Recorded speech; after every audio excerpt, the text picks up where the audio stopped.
Thank you for that. I thought I know why I was muted, but I actually did not realize that I was muted. So I apologize for that. Good thing I checked the chat. Sorry. Now I'm scrambling. All right. Well, I'm not going to tune it into the Prime Video broadcast for the first time now. I appreciate everybody tuning in. Thank you for letting me know that I'm muted in the chat. Wade, Hunter, and Jason Wilson, thanks for tuning in, guys. Marcus Villarreal, many others. Practice the qualifying coverage for the Goodyear 400.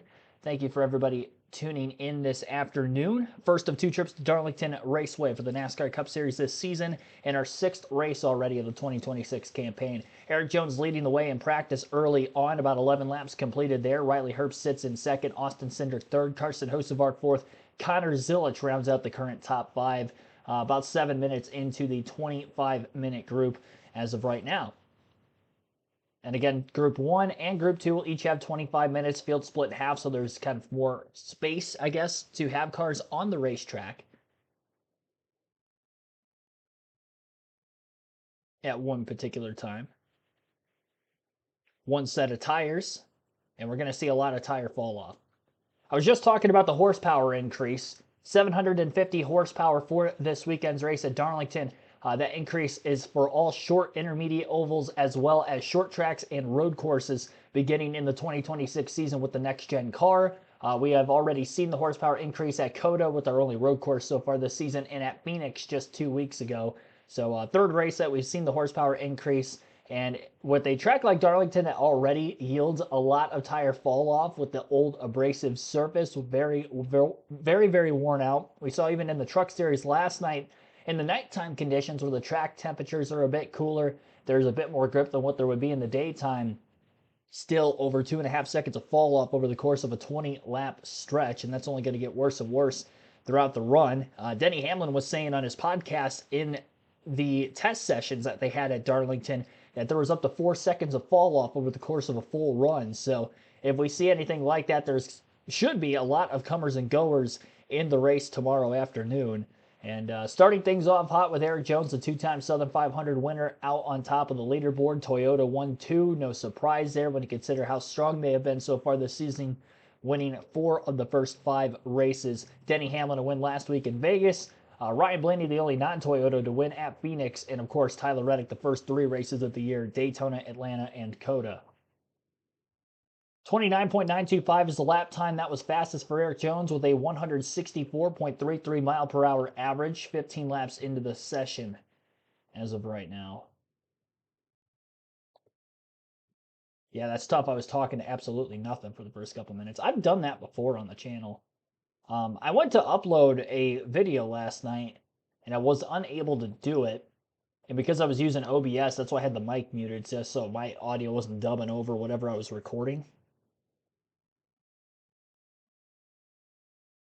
That will be out sometime today.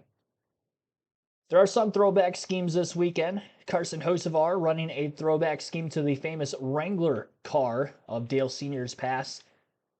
It's a beautiful looking 77.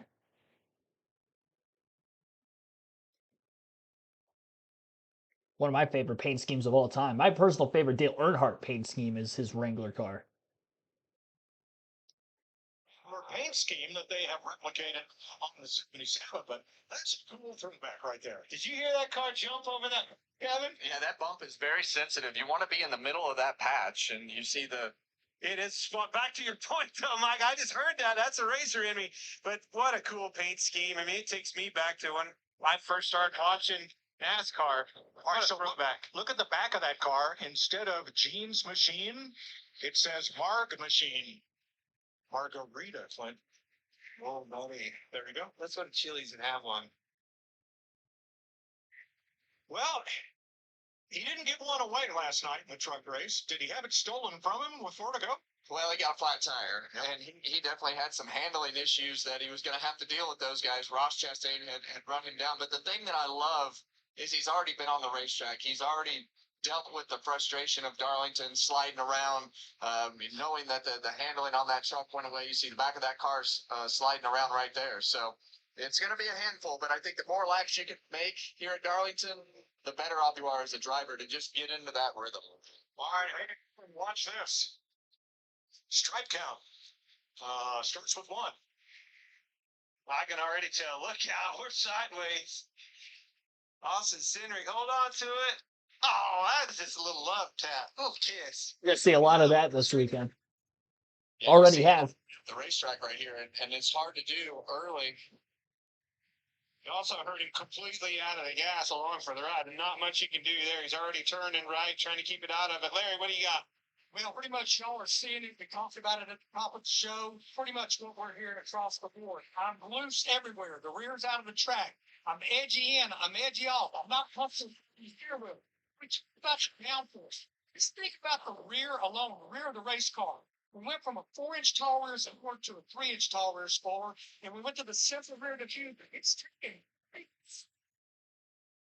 away from the car, but the box they're in, I talked about one set of tires. Yeah, you can come in and make an adjustment, but then you go back out, okay?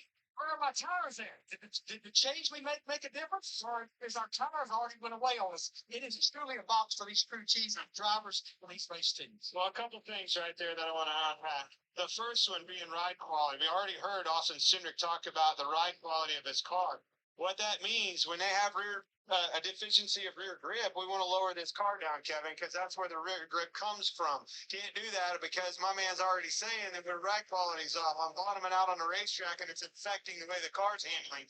That's the trick there, and that's the balance that these crew chiefs have to decide on is how low can you go and get away with it. The other aspect of that is spot on. You come in and pit right now, it's the cycle and the tires. These tires do not like to cool down and heat back up. You're going to go out and fight a whole different animal if you do that. We're going to Kyle Busch, who tonight will be racing with his son Brexton at Anderson Speedway on the other side of I got bad news for your marg machine, Mike. What's happened? Let's take a look. Well, he has the best consecutive 20 laps. And then this.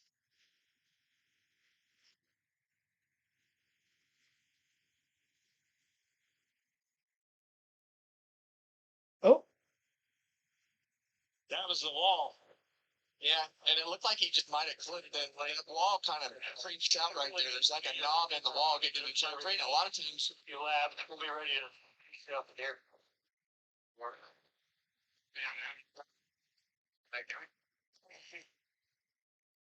One thing I noticed is he entered really high. The good news is it's just scratched on the back side, no damage on the right front fender. So probably checking the toe length there, Kevin, make sure that that's okay. Yeah, and really that's what you want. You want the right rear fender to have all the scratches on it and not have it grab that right rear and slap the right front into the fence, because when that wall catches that right front, that's when the damage really starts to increase in the possibilities of doing damage. So you definitely want to run this whole run. As bad as the car gets, you need to know what the tire wear is so that you can see what the problems are that you're going to have to deal with the tires. So I like a lot of these guys that are making these long runs to be able to understand what they need to do inside the car, but also for the teams to be able to look at that tire wear. And when you stop and start, you don't get a really good read on that. So Riley Herbst has the third best consecutive 20 laps behind Hocevar and Cindric, ahead of Kyle Busch and Eric Jones. Jones has now gone to the top of the practice chart with the fastest lap, 29.925. He and Riley Herbst have identical laps. Jones on his first, Herbst on his second. Here's Eric. Yeah, and Eric Jones has always been really good here at Darlington. I expect that to be the same way this weekend. He just has really good knack for being able to control the throttle and keep that car straight and where he wants to run on the racetrack. You do have options on both ends, especially as the tire wear goes. You can run right up against the wall, which I think is the preferred place to be to take care of the tires the best on both ends. But you can also run down there on that white line. You can put the right side tires on those hash marks. You can clip the apron here into turn one, half the car, just a little bit of the car, the whole car. Or you can run up the racetrack right there and get a higher entry so that you're pointed in the right direction in the middle of the corner sooner, so you get down this patch off of turn two. Wow, that's about as slow a lap as I've seen around there with this car in recent memory. Did you hear how much he backed that corner up and just barely could get on the gas at all through 1 and 2? 32.90 that last lap. wow. And a lot of times when you're running up next to the wall, you're looking in front of yourself, and you take that sound from the car with the tailpipe sealed up against the wall to be able to understand where you're at and how close you are to the wall. So not only are you visually looking at it, but you're using the sound of the exhaust pipes to know how close you are to the wall with the pitch of the sound back to your ears.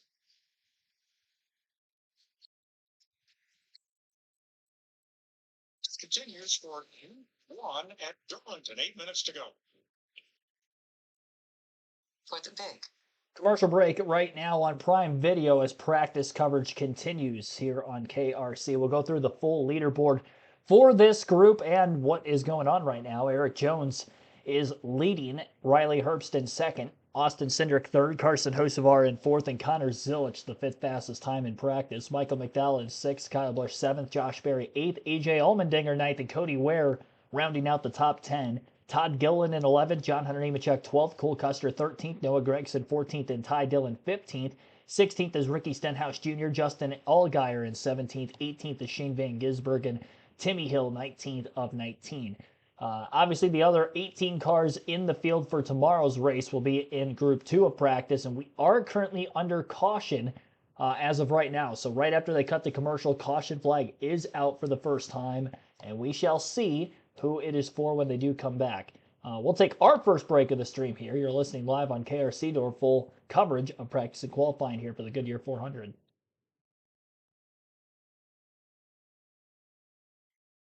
Dean Tate, thanks for tuning in.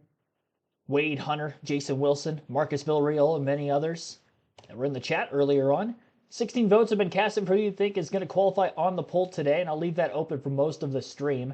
As of right now, Kyle Larson leads the getting votes of 38%. Also 38% in a tie with somebody other than Hamlin, Briscoe, or Larson to go for the poll today. These are my personal three favorites for the poll would be Hamlin, Larson, and Briscoe this weekend. So plugging those in. Actually, I do have the chat poll open on the O'Reilly race stream, which will be a little bit later on as well. NASCAR on to San Francisco by Safeway. Fuel up with a $3.99 protein packet. Red flag is out during this practice session because of this. Uh-oh.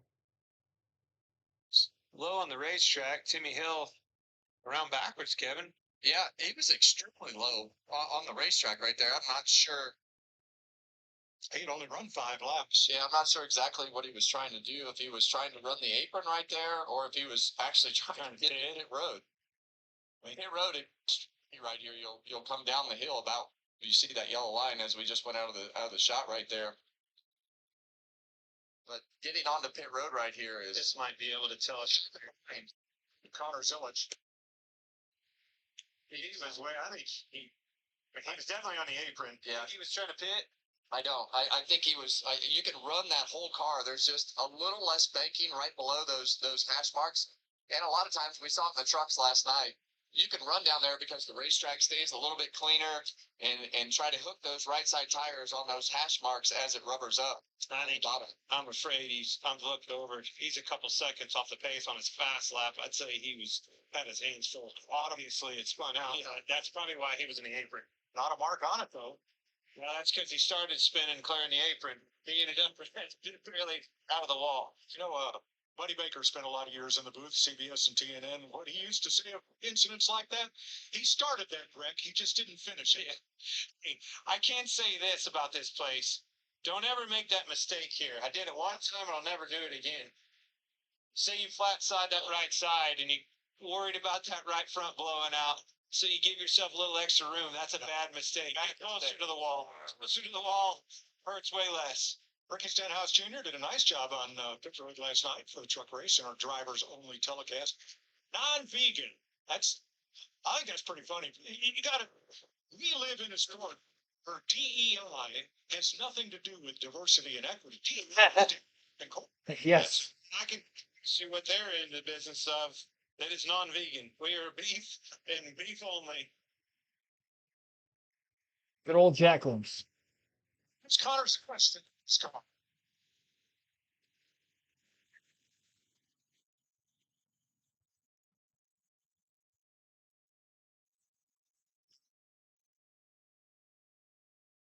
to expect, Kevin. It's all over here for Connors Village. Yeah, well, the learning curve is steep, and you see the right side of that race car right there. These cars are actually pretty durable, so you can be a fair amount more aggressive than probably the O'Reilly car or the truck for sure. The truck is by far the weakest when it comes to rubbing it up against the wall, but that's some pretty good wall contact right there. It actually rub the wrap all the way through down to the bodywork. So, but still, not a big deal, and definitely something that you're going to see on probably every car here for the most part.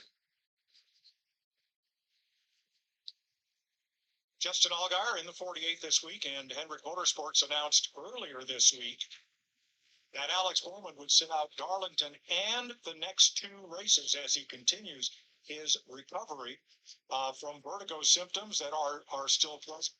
And Jeff Andrews making a statement said, we are still 100% behind Alex, and we hope that 3 weeks, 3 races plus Easter gives him the necessary time he needs to be able to get back in the race car, and can't wait to see him back. So it means Allgaier does double duty for these next 3 races in a row. Larry Mack?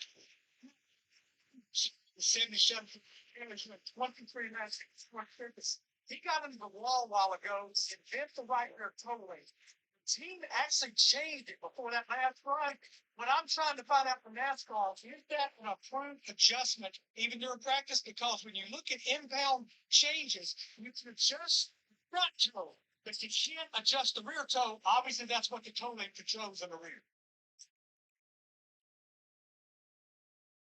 In my next life, I think I want to be the guy that sells the toe links, especially here. We're going to hear a lot about them this weekend. I think there's a two-link bar down there in the infield somewhere. Back, I saw it. Hey guys, I don't know what would be more valuable, tires or toe links. Yes. Yeah, I want to be in the tire business here. AJ Allmendinger ran the truck race last night. Did not plan to. One of the scheduled drivers was suspended, and he was asked to take over the ride and did yeoman's work last night. Now back on more familiar ground here. He was 9th quickest in this session. What was the end you concentrated on the most here, Clint? For me, it was the exit of turn 2. I wanted to be, carry that momentum. When I got to the throttle, 1 or 2, you lock the car through the corner to the middle of the corner, you kind of lift a little bit, let the car set, and then go. But if you can't stay with that throttle on the exit of 2, this lap is dead. And then 3 and 4 for me was always the more challenging corner. Getting through there, trying to run the wall. Quite frankly, I wasn't good at running the wall. I had to stay off of it. If I flirted with it, I kissed it every single time.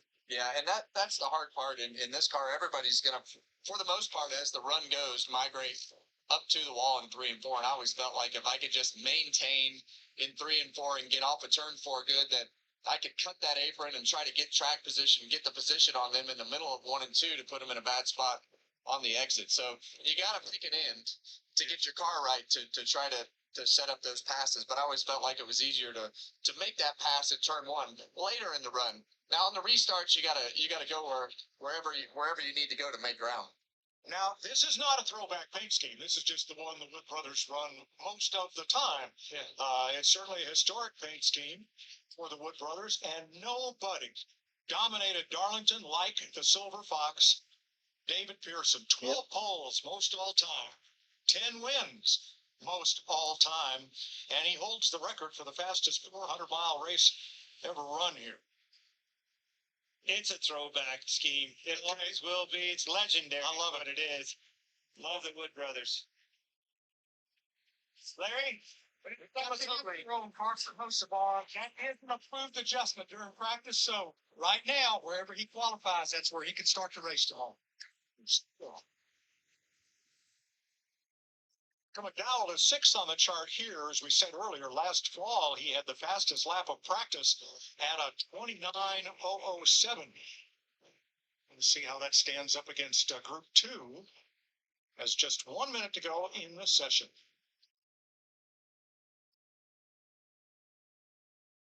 McDowell, however, does not appear in the top 10 on any of the consecutive lap run that we use, and here it's 10, 15, 20, and 30 laps. You see him practicing getting off pit road right there, and We're to see the smoke fly out of the left front tire. Really easy to lock those tires up as you get to pit road because it's just dirty on the apron with all the debris and everything. But these guys will have to basically use the outside wall where it says Darlington Raceway right there. That's your turn-in point to just turn it left down the hill and hope for the best. And the left is so extreme you can't see it. Like you're looking at this, what Kevin just said, but you have to be here. You got markers right here, but that is such an extreme turn in that you have to look out almost to your side window to even see it. And all of a sudden, oh no, you jerk on the wheel and spin yourself out. So Rockingham and Darlington are about an hour apart driving. And both of them are in the sand hills of the Carolinas. So this sand just blows everywhere. And yeah, It's always made the apron we pull out on the racetrack, Kevin. You hear the rocks and the sand hit. They can blow this thing off a million times. You pull back out there, and It's never going to clean it up. Eric Jones wins Group 1 practice. Both of them. Yeah, that was actually kind of interesting. Last night in that big crash in the first overtime, a couple of drivers having to go down to the apron to miss the incident. You could hear them basically running over sand and rocks down on the apron, dirty as could be. And pit road already tough as it is at Darlington because of how far away from the natural racing line it is, all the way down to the inside of the racetrack. You got to really pull your car down. There's narrow pit road at that as well. So Group 1 practice has wrapped up. They did add a couple extra minutes to the session because of the Timmy Hill caution in the middle of Group 1 practice. So we'll have a little break period for about 5 to 10 minutes, and then Group 2 will be on the track shortly. Again, Group 1 in practice, Eric Jones was fastest, Riley Herbst second quickest, Austin Cindric third, then Carson Hocevar fourth, Connor Zilic fifth, Michael McDowell sixth, Kyle Busch seventh, Josh Berry eighth, AJ Allmendinger in ninth, and Cody Ware 10th. Todd Gillen 11th, John Hunter Nemechek 12th, Cole Custer 13th, Noah Gregson 14th, 15th, Ty Dillon, Ricky Stenhouse Jr. 17th, Justin Allgaier Stenhouse 16th, then Justin Allgaier 17th, Shane Van Gisbergen 18th, and Timmy Hill 19th of 19. 18 drivers in Group 2 of practice, most of which at the top of the point standings early this season.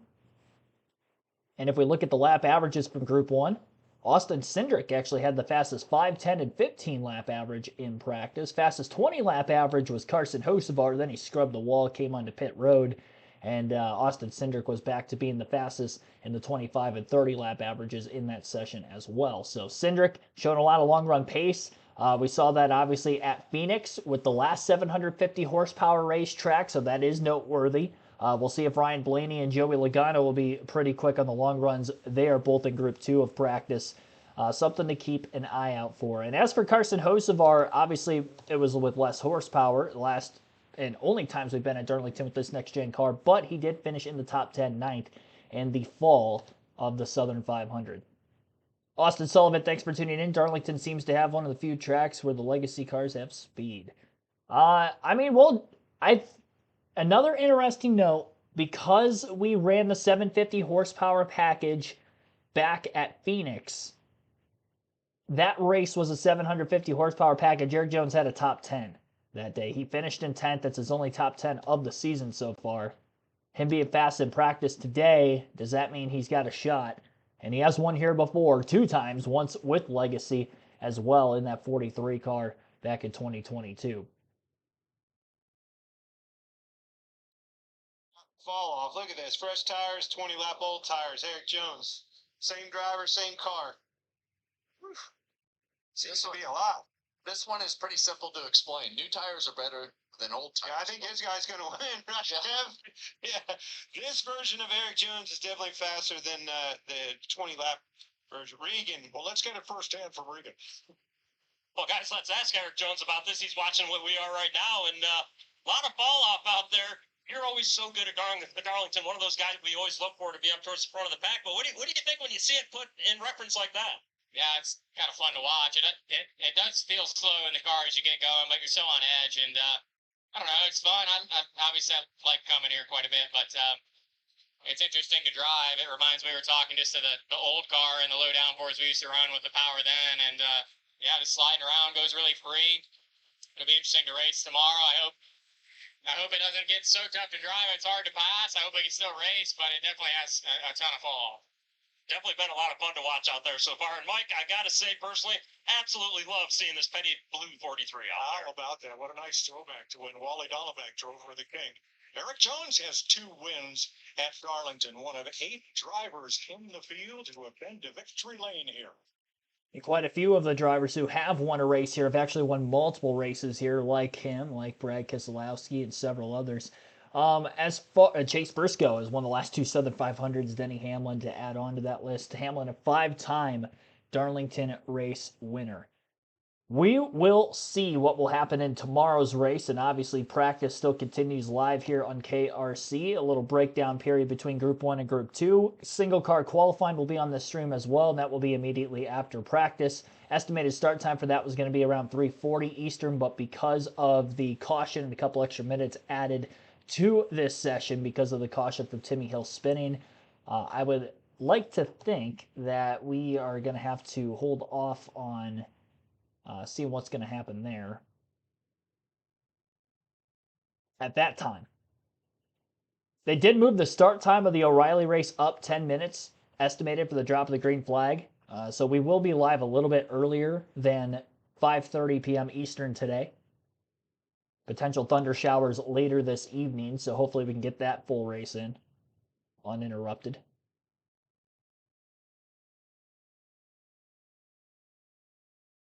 We'll take a look at the point standings while they're on commercial right now through the first 5 races of the NASCAR Cup Series season. Tyler Reddick has had the points lead ever since the Daytona 500 win, and then he rattled up 2 in a row after that, had 4 straight top 10s, and last week was his first finish outside the top 10 at Las Vegas. He's got a 61-point lead over Bubba Wallace, who was first and second in points with Tyler Reddick through the first 3 races, fell out of second place in points after race 4 when Ryan Blaney won, and now he's back into second again. Blaney also finished outside the top 10 with Reddick last weekend. Not a great points day for Blaney or the 45 team.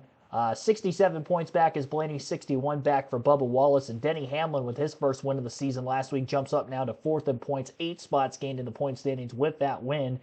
78 points out of first for him, just over a full race worth, as you can score a max 76 points in a full race.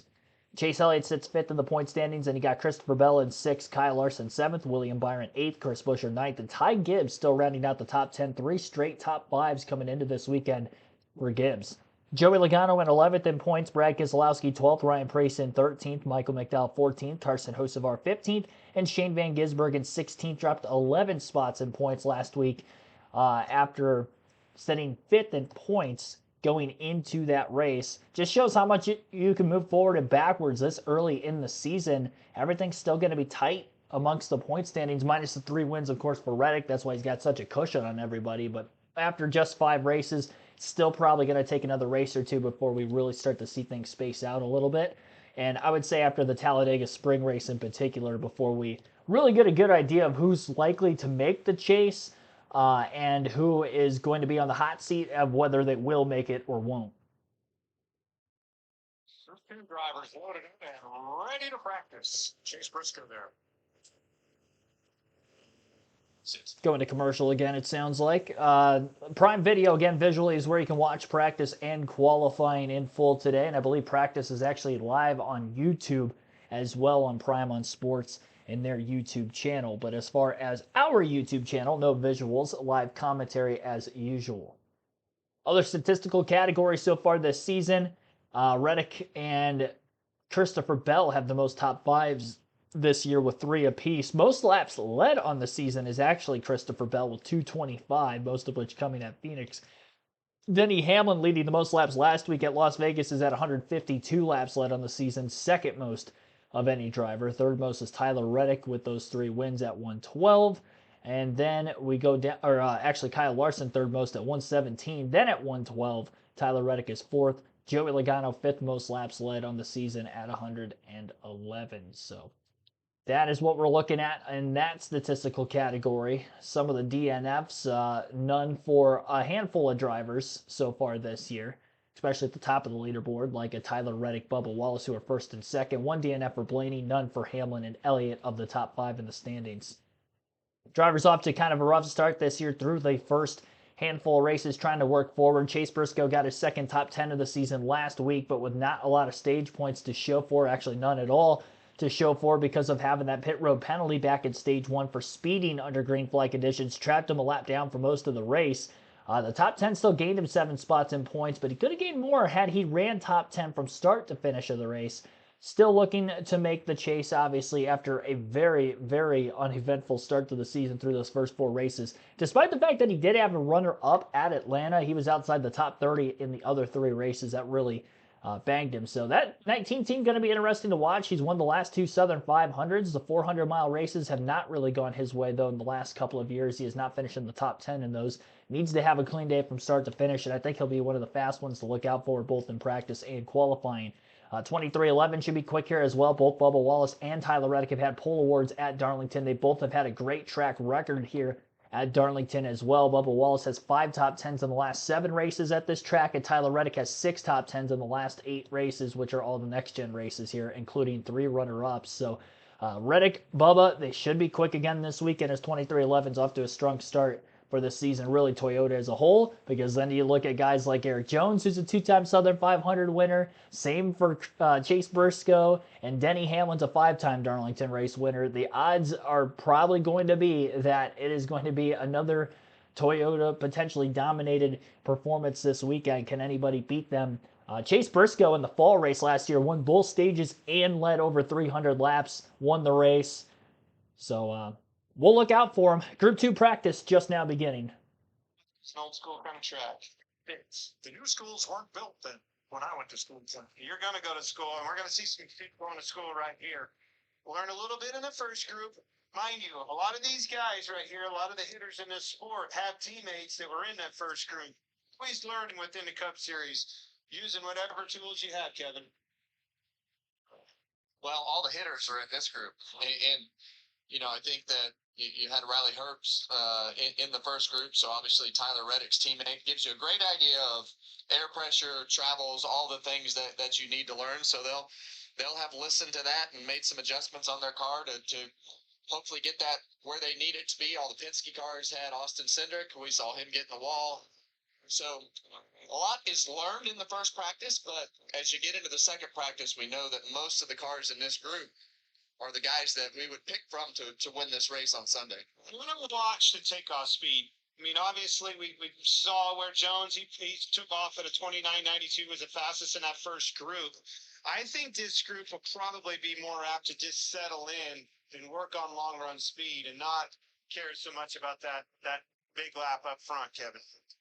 Slow down the back straightaway. Were they trying to keep the goodie in the tires for the timed laps? Well, they're all trying to get themselves spaced out so that they can get a good read on their car without having the air from another car affect the front end and get a false read on the handling of their car. But Kyle Larson on the pole for the O'Reilly's race today, so we know how good he is here. We've talked a lot about his race cars. They did a great job in Vegas last week, and I think that was a good building block for the Chevrolets and Hendrick Motorsports to understand where the balance of their car was and what they've got to work with on a 1.5 mile racetracks. A little different aero package here, and you're going to have to go through the same thing. But the good news is everybody else is going to have to go through the same thing today as well.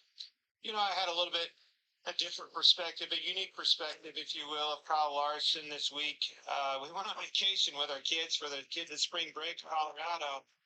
And I'm telling you, 3 times a day, he was in meetings for hours at a time. They debrief, they post-race, I couldn't believe how many meetings that this kid had with not only his team, but the manufacturer, within the organization, and Hendrick, meetings all day long. We had meetings, obviously, back in our day, Kevin, but nothing to the extent of what I experienced this week with him. Well, that's where the Cup Series has migrated to because you don't have any practice. So you have to go through the simulation and you have to go through the data and you have to go through the plan and the structure because you don't have the time to be able to work through things. And then you add the new body into their equation as well. So you're trying to learn at a rapid pace and get everything right as quick as you can to be that car that is setting the pace on the racetrack. Another set of commemorative schemes. RFK Racing. Their Fords all salute Greg Biffle this week. They're all running the Biffle style number of Greg's number 16. And there's one, each replicating a different race in the Biff's career. The 60, Ryan Preece throws back to Goodyear's standard paint scheme of 2009, whereas Chris Buescher, Talladega in 2011, and Brad Keselowski throws back to Biff's scheme in Daytona 2009. Nice tribute. Yeah, that's on the asphalt along the front straightaway here. Never forget the Biff. What an amazing person, talent behind the wheel. I just had another reminder this morning. I flew into Darlington in a little plane, walked in the lobby there, Kevin. The only time I ever see, this is pretty rare. I sat on the pole here, back in the Jack Daniels car, and I looked up, and it was me and Greg Biffle in the front row, and I was like, dang. Just another reminder of how important he was to this sport of NASCAR. He won 2 cup races here. Yeah, And everywhere. you know, and I think Greg just had that.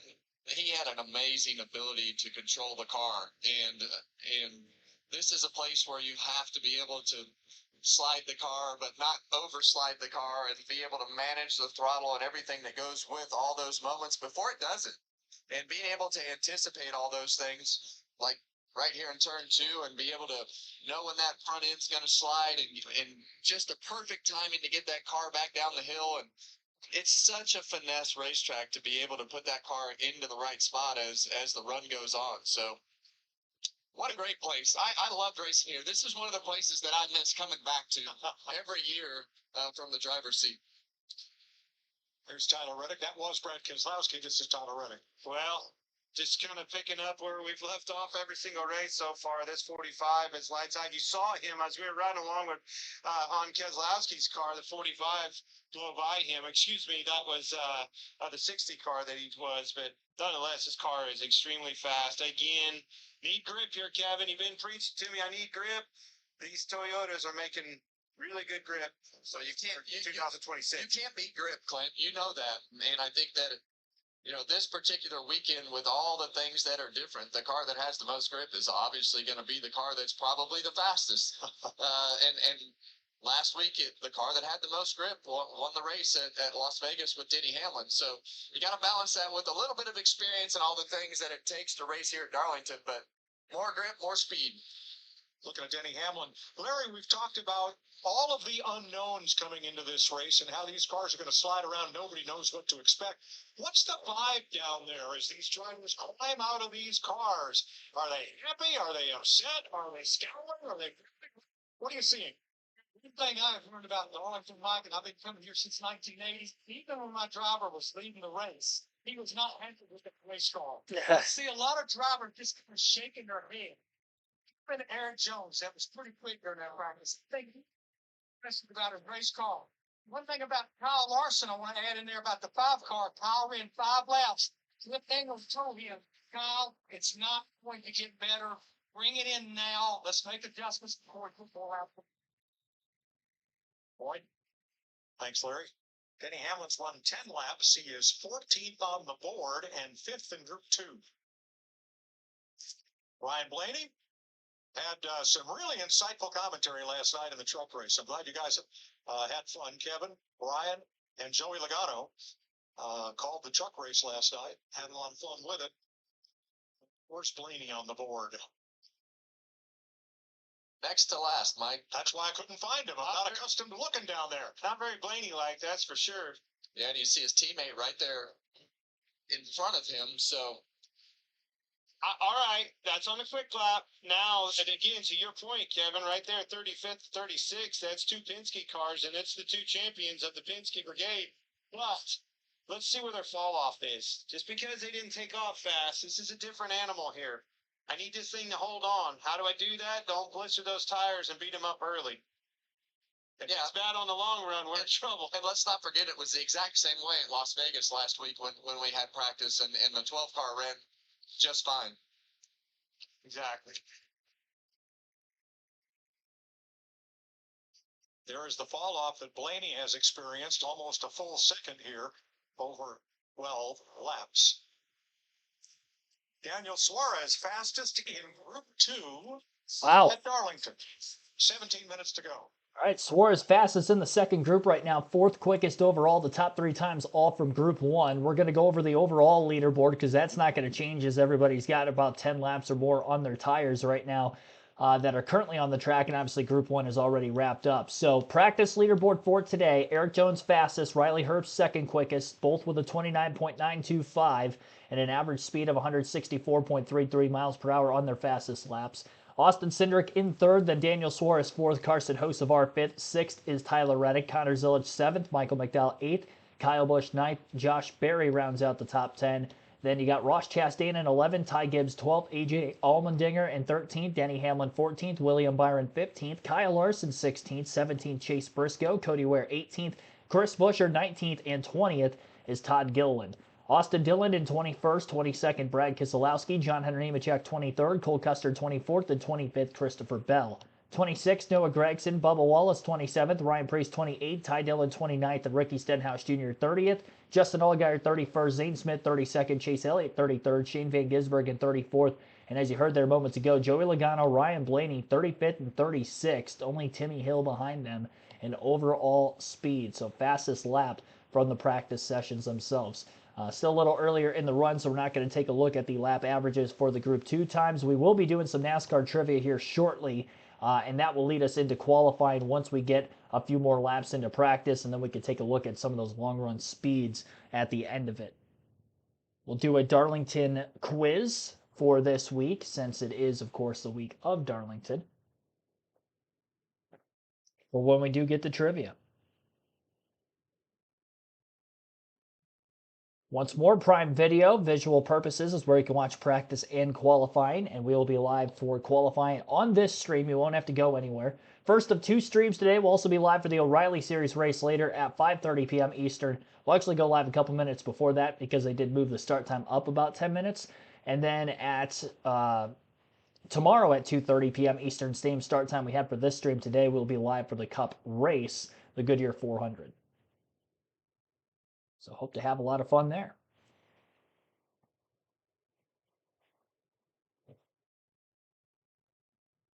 Waiting out the commercial break, I'll let you listen into a little bit more of the broadcast. And then we'll hop into trivia.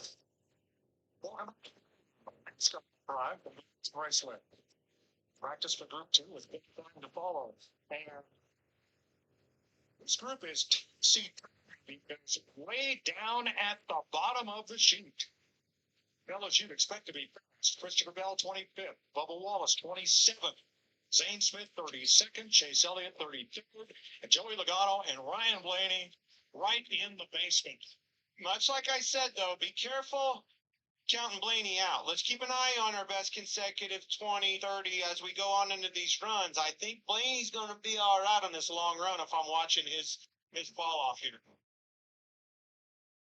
Yeah, and sometimes here you go off and try to just take care of the tires the first couple laps when you're trying to run the air pressure really low, or you're sitting the back of the car down so much, or the whole car, and hitting the rub blocks too hard off it into the exit of turn 2 and off of turn 2. So I always like the car to over drag the ground in the first 5 laps of the run here so that it had more grip after that. But in order to do that, you have to manage it to be able to get off the corner. This car right here, folks, don't count him out. He's been hot here the last 2 or 3 weekends. Ty Gibbs, he's fast again, particularly on a long run. Been smooth with that pedal, taking care of these Goodyear tires. And we saw that last week at Las Vegas. At the end of several of those runs, that 54 car would come out of nowhere and really be able to put himself in a position. But got that speeding penalty last week. He and Denny Hamlin, and both drove themselves back all the way to the top 5, and Denny Hamlin winning the race. So we've lit a fire under the 54. Yes, he's had a great 3 weeks. Mr. Bell on the second page. Well, you see the rundown. Yeah, you see the back of that car step out off of turn 2. And I can promise you guys, after doing the truck race last night, he got a good night's sleep because his truck was out of control yesterday, sideways, and he drove the heck out of that thing, just keeping it in contention. But man, was it loose. Now, I wanted to ask you this ever since I watched on the truck race and heard you say that Christopher Bell is running all 3 races this weekend, truck, O'Reilly, and the Cup race. Wow. Why would you want to beat yourself up that bad? Well, I think that it's just laps, and he actually said this in his pre-race interview. Just being able to just make laps. The O'Reilly car and the truck drive nothing. He will learn nothing other than what he learns in the seat from a driver's perspective on restarts, low, on the apron, knowing all the bumps and the visuals and everything that come with this racetrack, to be able to put yourself in a rhythm on Sunday in the Cup car. So laps around this racetrack, so important to be able to get them, and he's going to get plenty this week. Yes, he is. Hey guys, just a quick update also as we see these cars in group number 2 getting upwards of 23, 24, and 25 laps. Took a glance at group 1 cars that were at around 30 laps on tires, and there was a little concern this morning in the garage about right sides would look like. Of course, this is a different compound than what we ran at Darlington last year. I can tell you the ones that I scanned through look really good, so potentially not necessarily an issue with the tires wearing out too much, just slowing down is slowing out. Right now, Tyler Reddick has risen to the top of the best consecutive 15 and 20 laps. Ty Gibbs up there in the Fast Five as well for the best consecutive 20-lap average. Kind of what I said for the show. It's Toyota's game still. It looks to me like on the grip game, they're winning. But much like that. All right, we got about 10 minutes to go in practice right now. The leaderboard's not going to change any, so we're going to do some NASCAR trivia before qualifying begins, and we will be doing a NASCAR Darlington-based quiz. So, NASCAR Darlington for this weekend. And we'll do a different quiz for the pre-race tomorrow as well. So we try to bypass a little bit of time. So for this week's quiz,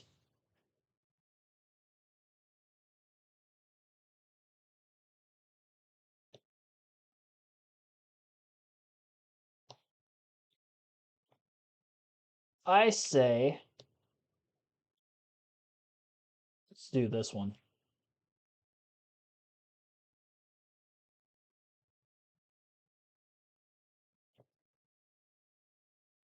I don't like that we only have 7 minutes on the clock, but we'll see how many we can get.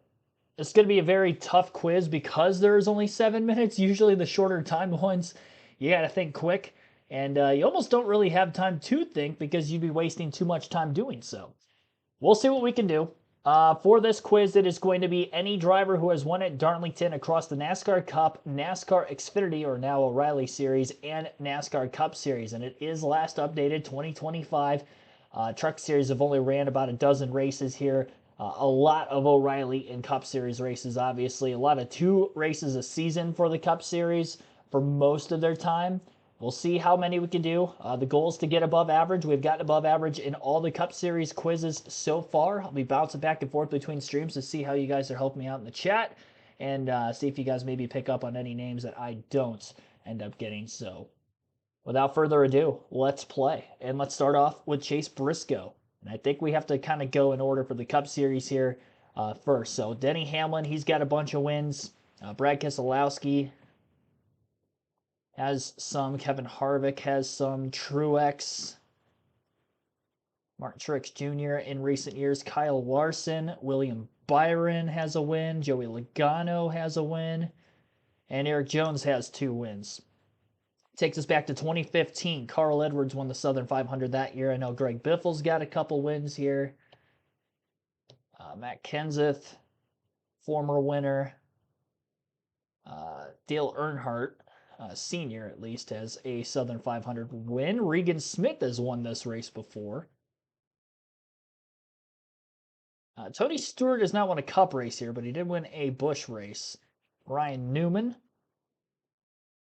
not on the list. Okay, Casey Kane I know is another winner, though not in Cup. Ricky Craven, the Busch brothers. Kyle, I don't think Kurt has won a Cup race here, but I believe Kurt did pop up in the Busch Series. Justin Allgaier, I know, has won a couple races in the O'Reilly Series. AJ Allmendinger, he did not. Sheldon Creed, I believe, in trucks. I know Ben Rhodes has won in trucks. I was at that race. Christian Eckes, Corey Heim, And he just won again last night. Let's go. Chase Elliott ever win here? Yes, he did in the then Nationwide Series.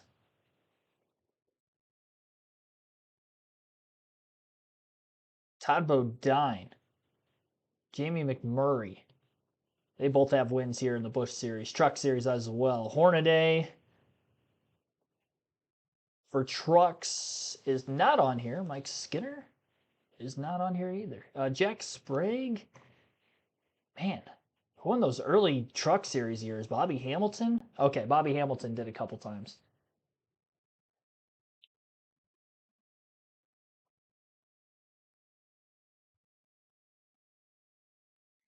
(2019 and 2016). Tyler Reddick.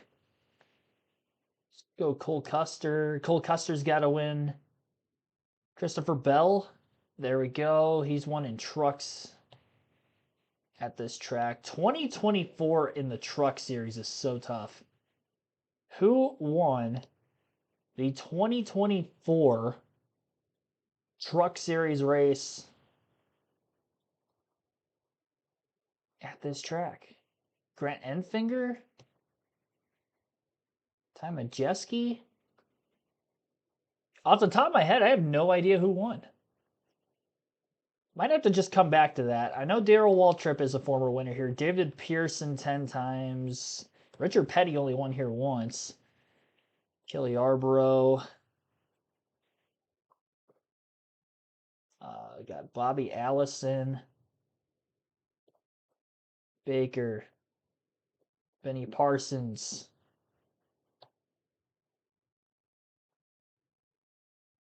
A lot of 2000s left. Jeff Gordon. Jimmy Johnson. 2009. See what the chat's saying.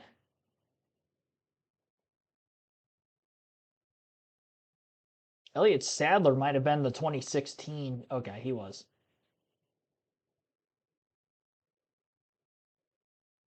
Terry Labonte got his final career win there. Then Bobby Labonte is going to be on the list. Through the 90s, Ernie Irvan ever win? No. Harry Gantz is on here a ton in the Busch Series back in the day. Burton. Yes. Ward and Jeff Burton. Ward Burton's won here twice. Jeff Burton has won here a couple times in Cup and in the Busch Series. Rusty Wallace. Never won here. Okay. So Rusty never won. Had a lot of mid to late 90s.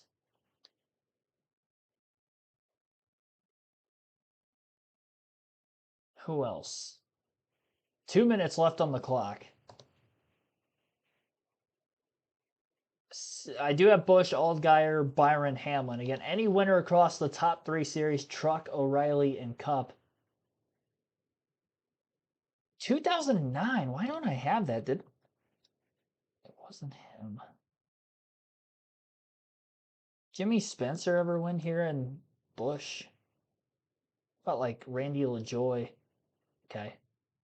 Sam Ard? Nope.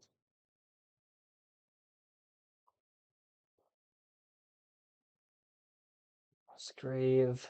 Ted Musgrave is a winner here in trucks. Sterling Marlin. He won in 02. Okay. 2001. Johnny Sauter ever win? Actually, I might have all the truck races. I have all but recent years. Austin Hill. Who else would have won in trucks at Darlington? 2024 is bad that I don't remember that. Clint Boyer ever win? Busch race here? No. Vickers? Brian Vickers won the 03 race. Okay. Man, why am I blanking on 2009? Who was that? Who won that race that year?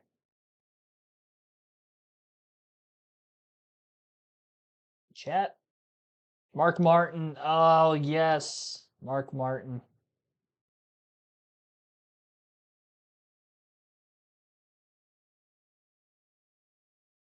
Late 90s. 2001 is tough.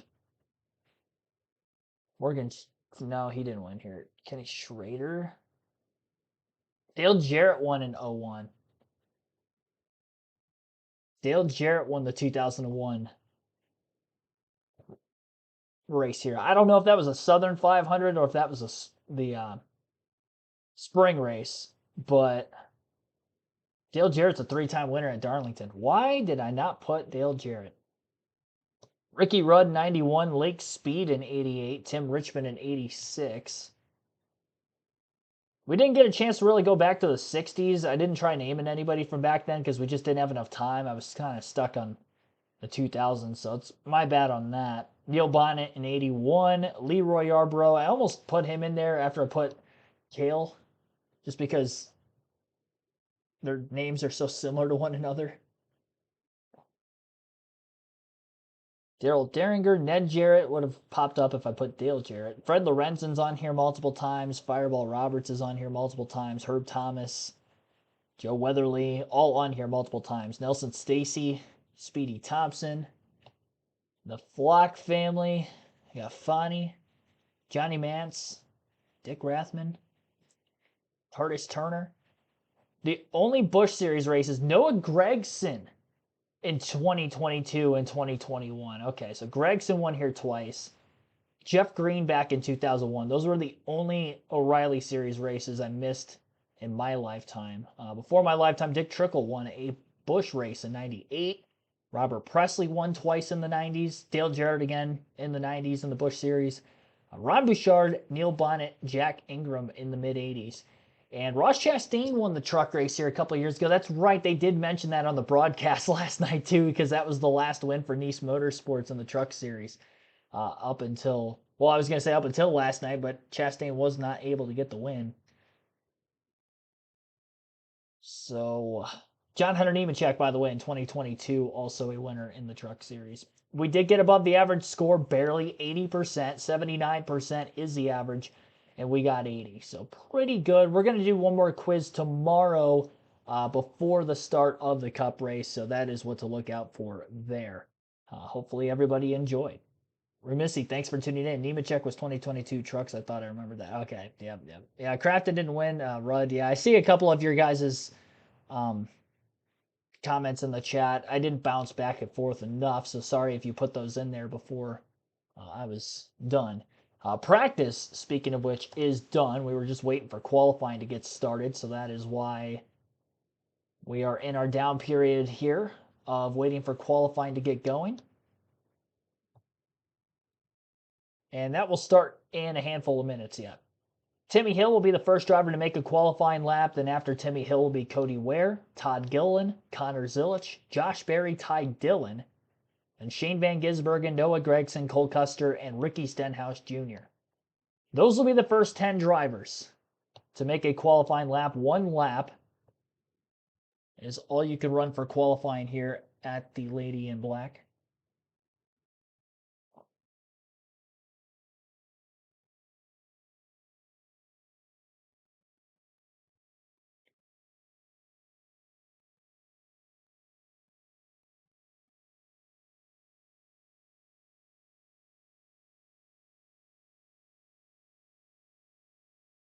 I'll be pulling my notes up on my phone for the time being as well.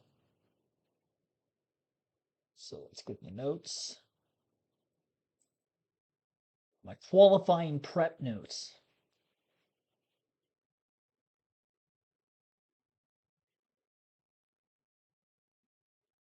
Get a chance to read those off to you.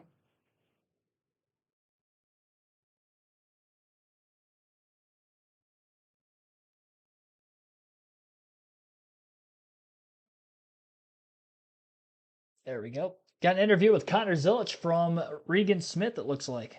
Is that a good thing, the way these cars are all over the place today? I guess I was talking to my team about that. It's maybe a little bit of an equalizer for me, but Yeah, Red Bull Chevrolet has got a little bit of speed in it. I feel a little more confident than I have in the weeks past. everybody's learning on the fly and trying to figure this new package out, but it certainly is fun slipping and sliding around and having to be patient off the corner and work with it. So looking forward to the race tomorrow. It's gonna be a lot of fun. All right, good luck in qualifying coming up. It goes out fourth, Mike. Thanks. We should mention Regan Smith has victory here at Darlington. Yeah. Kevin Harvick. Regan Smith, the 2011 Southern 500 winner. Kevin Harvick, who is in the booth for Fox, also a former Southern 500 winner in 2020. I was at that race. That was the only Darlington race I've ever been to in person.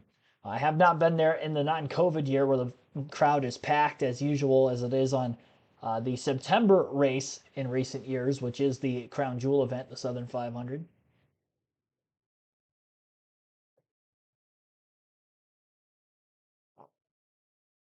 All righty.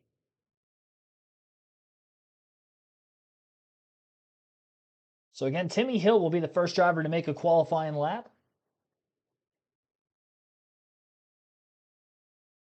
And hopefully it's a quick one for him.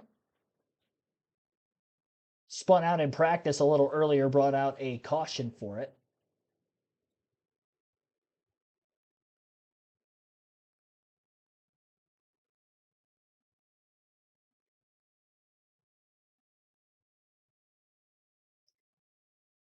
And if you're just coming over because the live stream on Prime on Sports and their YouTube channel has just ended because they were only airing practice, greetings to everybody just tuning in for the first time. Thanks for playing along in our trivia as well, if you did there. And we'll take a quick break while we're awaiting cars on track for qualifying.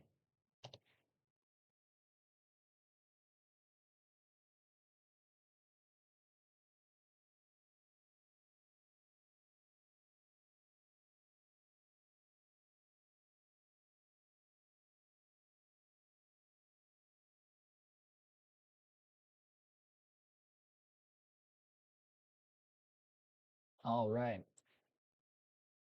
So again, first handful of drivers to go out will be Timmy Hill, Cody Ware, Todd Gillen, Connor Zilich, and Josh Berry.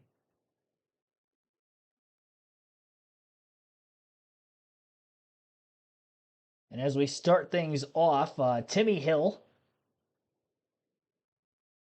making his 8th career Darlington start this weekend, a best finish of 33rd. First start of the Cup Series season in 2026 for Timmy in that 66 team. Cody Ware will be immediately after him. His best finish 19th in the spring race of 2022, also making his 8th career Darlington start. 9th Darlington start for Todd Gillen, who has the best finish of 11th in the spring race a few years ago in 2023. And Connor Zilich, a debut at Darlington in the Cup Series, will be ongoing here tomorrow. Speed up here. Look how much better the purple car of Reddick is taking off from 54. Ty Gibbs. You see this right here? A lot of gap right here, a lot faster. As they get down here, the last half and the money half, in my opinion, of these tires and the fall off of this racetrack, pretty competitive against Gibbs and Tyler Reddick. Now you look at the 12 cars. Keep an eye on the 12 car. Way slow taking off compared to them, but just like I was talking about, on the back half of these runs, he got down there and was pretty consistent right in through here and following suit to these fast cars. Now, how can a teammate, Denny Hamlin, be so slow all the way through? We know he knows how to get around here. He wants to know what those two teammates are doing. You can't come in and pit. He can't do any of that stuff. He'll be able to work on that, make some adjustments, and make that car like those other two Toyotas. Well, that was. Car ain't as bad as you think. I'm not saying he's bad. You said the other round, but he's 4 seconds behind in 15 laps, and that's gonna be the problem. Is you got to be able to figure out how to balance that out. You know how we're gonna make that up? We're gonna qualify better. You're fired. We're gonna qualify better. You're fired. We'll be qualifying. You got back to Darlington. You got that. I thought they were going to lead into qualifying on the broadcast.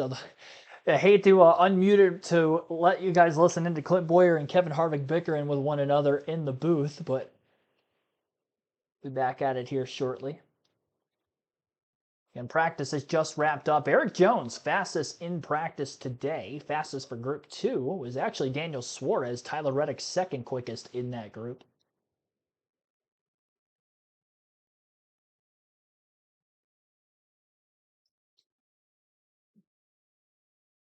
Went through the stats of the first 4 drivers. I'll let you listen into the first few qualifiers for the booth, and then I'll take over at the 5th driver, which will be Josh Berry. You can vote for who you think is going to qualify on the poll this weekend. 32 votes have been casted so far. 41% of you saying somebody other than Briscoe, Larson, or Hamlin will get the poll. Kyle Larson had 28% of the votes. 22% for Denny Hamlin, and Chase Briscoe only 9% of the votes. Quite surprising, as he has started on the front row at Darlington back in the fall race of last year. All recent pole sitters at this racetrack. More notes to kind of go off of here. Also, we, of all the active drivers in the field this weekend, have 8 different drivers who have qualified on the pole at Darlington. 2 for Denny Hamlin, William Byron, Joey Logano, and Brad Keselowski. And then 1 pole each at Darlington between Bubba Wallace, Tyler Reddick, Ryan Blaney, and Christopher Bell. So those are the 8 drivers who have had a pole.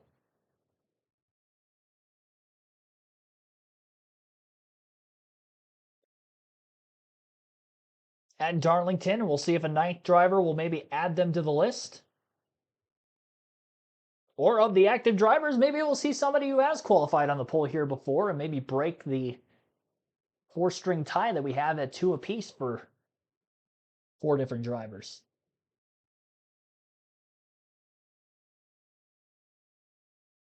Three of the drivers with multiple poles here all came in the next-gen era: Byron, Hamlin, and Logano.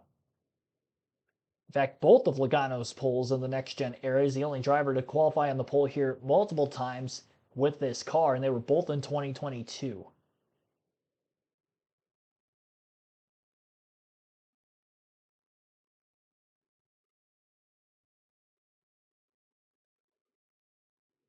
Welcome back to Darlington. Full sun, a light breeze, temperatures in the low 80s. Nice day for racing.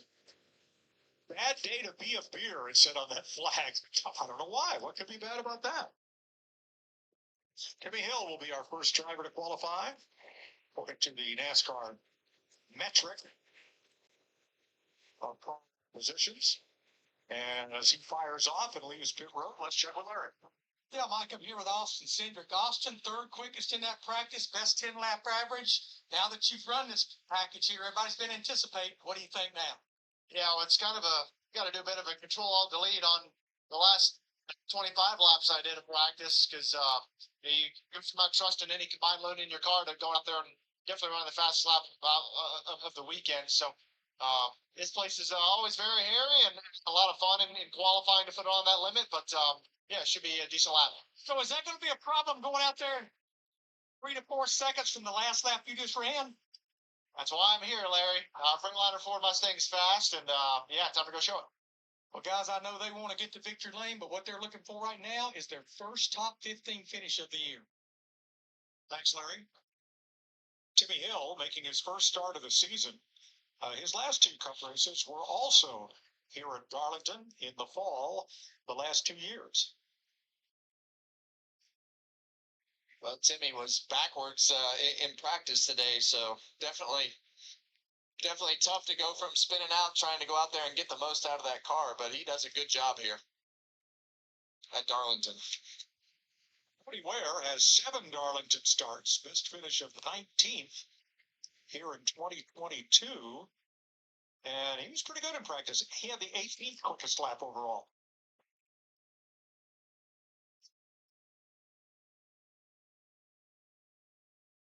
It'll be really interesting to see what these fast laps actually are as we get, some of the guys that you see Cody get really loose right there in 3 and 4 that we expect to run fast speeds early on in this session. But we know it's going to be just like every other week. The track's going to clean up and continuously get faster as we run. Well, he practiced at 30.393. And here he times into 30.309. So right on top of his practice lap. Todd Gilliland up next. 4 top 15s and 8 Darlington starts. And that's why those early laps in practice are really important here, because a lot of times the speed that you run in qualifying is very similar. So having those markers and things getting in the corners to be able to run a similar lap time that you did first on the racetrack is really important to understand. If you squint and look at the gold stripes against the red and the white, you might see Bill Elliott's scheme from the 1980s on this throwback. 29.99 is a lap for Todd Gilliland, and that's almost half a second faster than he practiced.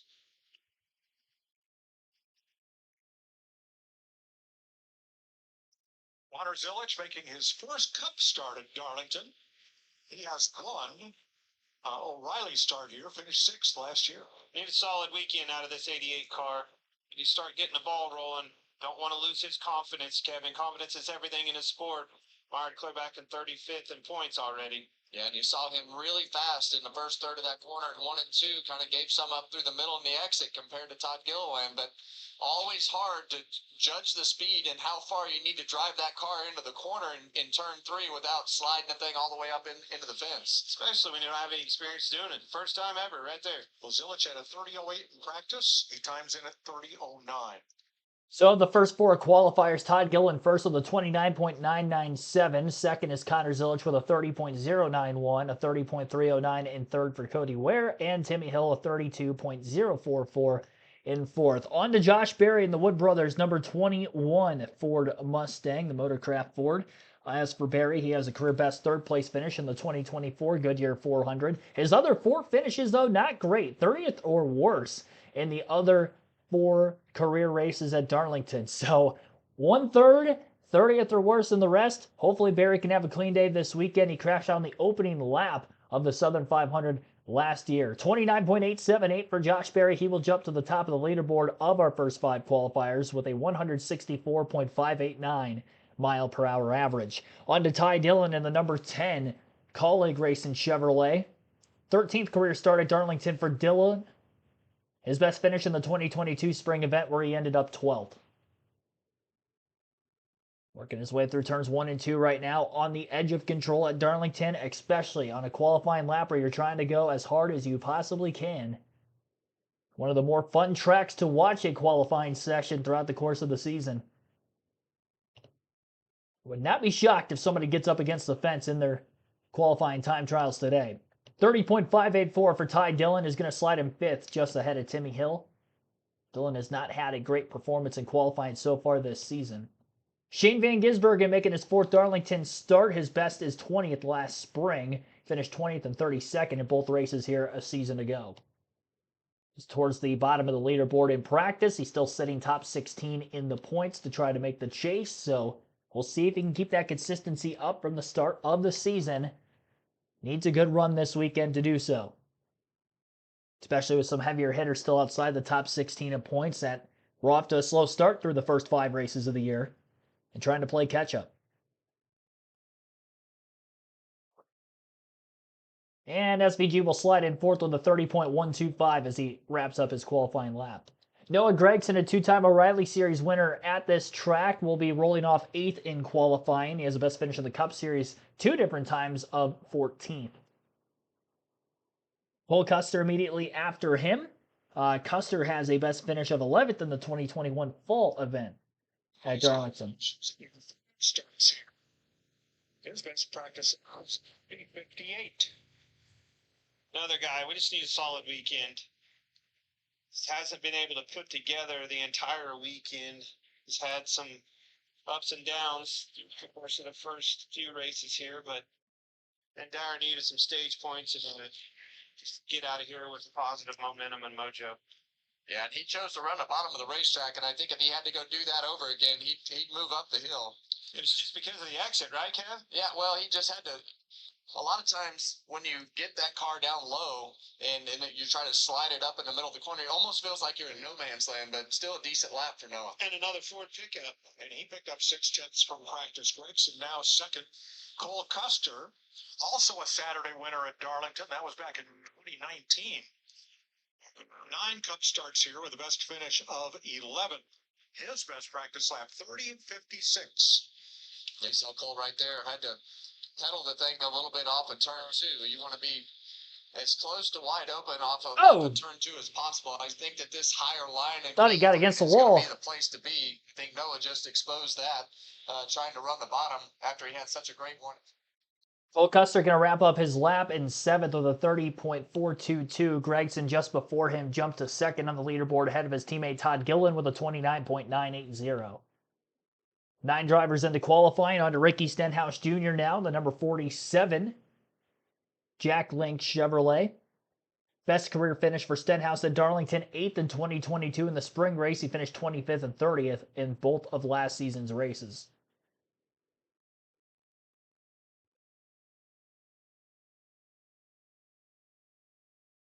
Allgaier pulling the ghost car up off the exit of turn 4. Not Allgaier, excuse me, Stenhouse. Allgaier will be next. Pulling the ghost car of Josh Berry up out of turn 4. And I believe he is going to jump to the top of the leaderboard. Fastest time yet, 29.721 for Ricky Stenhouse Jr., 165.459 mile per hour average on his qualifying lap. Pretty solid for Stenhouse.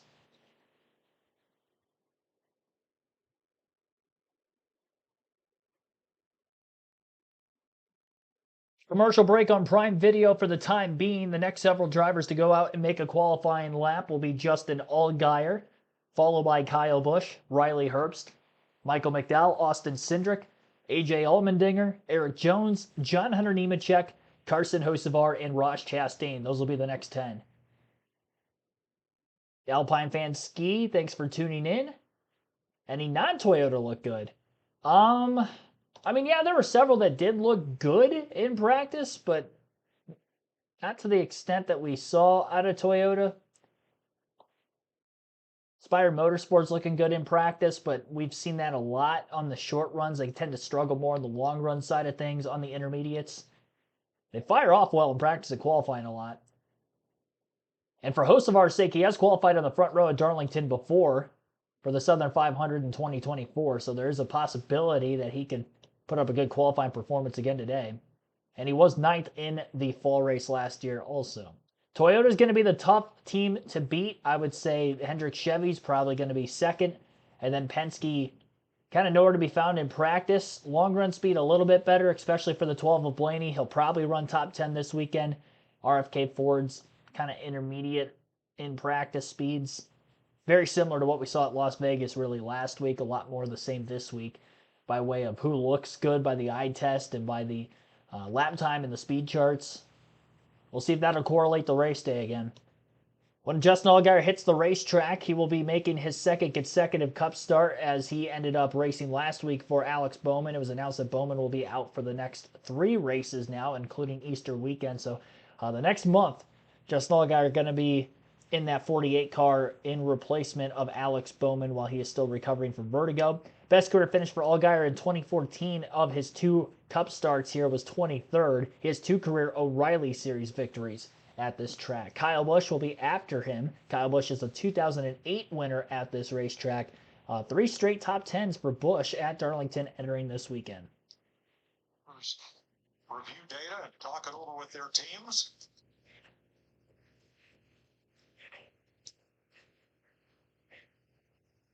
Eric Jones will go out in this group of 9 drivers before the next break in the action.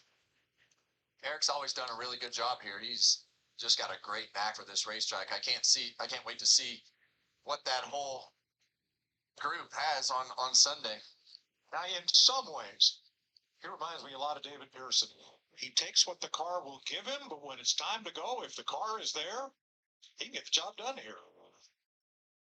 Well, in order to win here, we saw it in that Darrell Waltrip quote earlier. You have to be cool. You have to take your time and keep the right side of the car on there and keep yourself out of trouble all day.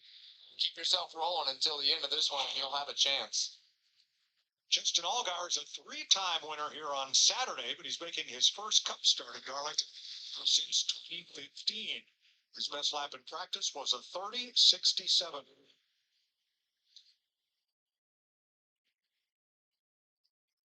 Not as easy to bounce back and forth from series to series as it used to be, Kevin. Obviously, so many things that are different. The car itself, the shifting. My gosh, you had to shift both ends of the corner where you're doing in the other one. A lot of difference here. Well, he's got a great lap going right here. Solid. 59.62. Solid. 95 100ths faster than his best practice lap. Well done. Impressive. Very impressive. Kyle Busch, top 10 in his last 3 Darlington starts, a former winner here. He and his son Brexton will be racing at Anderson Speedway tonight in Legends cars. So if you're in the Carolinas, take a ride down. A lot of cool racetracks here in South Carolina. You got Florence, you got Carolina Motorsports Park in Kershaw, great little road course. And one of the all-time greats, Greenville Pickens Speedway, where they are trying to fight off developers and keep that property as racetrack, which is just getting tougher and tougher as we go. And here comes Kyle. He is putting it to it. Use it all, but he did it. 30-11 in practice, 29 42nd right there. P1. Great lap by Kyle Busch. I thought Justin Allgaier had a good lap to get to the top time of 29.624. Immediately after him, Busch to the top of the 29.478. Half a second pickup in qualifying than what we saw in practice because drivers just trying to go out and make a race run in practice, trying to really conserve those tires, knowing there's degradation. But one quick lap here at Darlington, these guys are putting their cars to the test, and Kyle Busch was quite close to the wall, exiting turn 4, going for all of it. Another Las Vegas native right behind him in the qualifying order, Riley Herbst, is now on the racetrack. 28th best finish here in his 2 starts, which were both last season. 28th and 35th last year for Herbst at Darlington. Riley Herbst second. He was second fastest in practice, second in qualifying right now, 29.613 for Riley. Next on the racetrack, Michael McDowell has a career best Darlington finish of 6th in the fall of 2022, which would have been the Southern 500 that year. Last season, 29th and 33rd for Michael McDowell. Only one career top 10 at Darlington was that 2022 Southern 500 event, and that was back with Front Row Motorsports, obviously now racing at Spire Motorsports.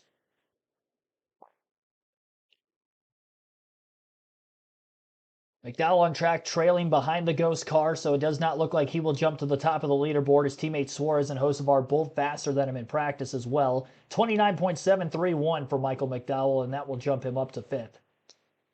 5th out of 14 drivers who have made a qualifying lap. Austin Cindric looked very good, best of any driver on the long run in practice. He was in Group 1 practice. He'll be the 15th car to make a qualifying lap today. He has not scored a top 10 at Darlington in his Cup career. Best finish was actually last spring where he finished 11th. He was not good on the doorstep of a top 10 in both races, though, a season ago in 11th and 12th in both the 2025 Darlington events. Currently working his way up out of turn 2, also trailing behind the Ghost car of Kyle Busch on the Fox graphic / Prime Video graphic. Not going to have the pickup in 3 and 4 needed to try to get to the top time, but a respectable lap by Cindric, second quickest still, 29.570. So the gap between first and second is closing, both with Herbst and now Cindric, but not able to take down the top time. Busch's gap over second is now down to just over 0.09 of a second, back to Cindric. AJ Allmendinger, who ran the truck race last night, double duty this weekend.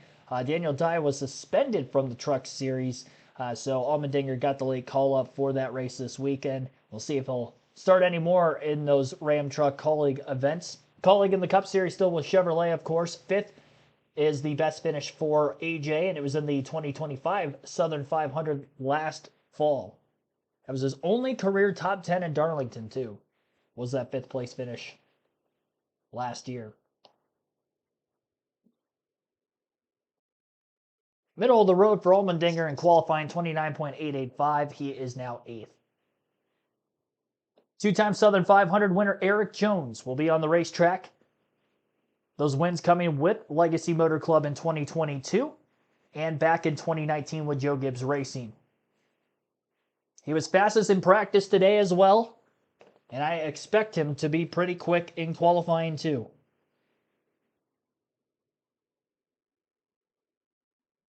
We shall see. What does Eric Jones have for qualifying? Tracing behind the Ghost car of Kyle Busch, exiting turn 4, 29.825. On Jones's lap, slightly better than Allmendinger, who went out before him by a couple spots. 7th for Eric Jones.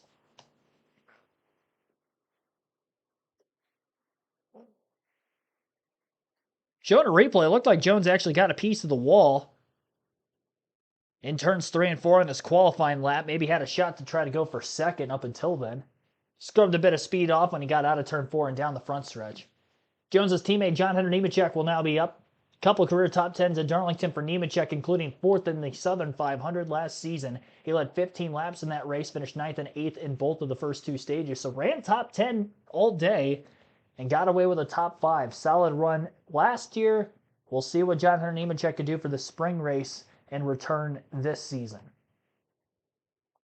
He's going to be 7th in qualifying, 1 spot ahead of his teammate Eric Jones, 29.776.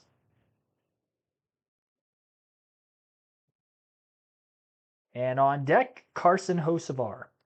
Hocevar double duty this weekend, was in the truck race last night, at a flat tire late while leading nonetheless, or trying to fend off Ross Chastain, another former teammate of his in the truck series level on certain weekends back in Nice Motorsports. But Carson Hocevar unable to get that win last night. We'll see what he can do this week. He does have 1 career front row start at Darlington. That was the second place qualifying effort he had in the Southern 500 of 2024.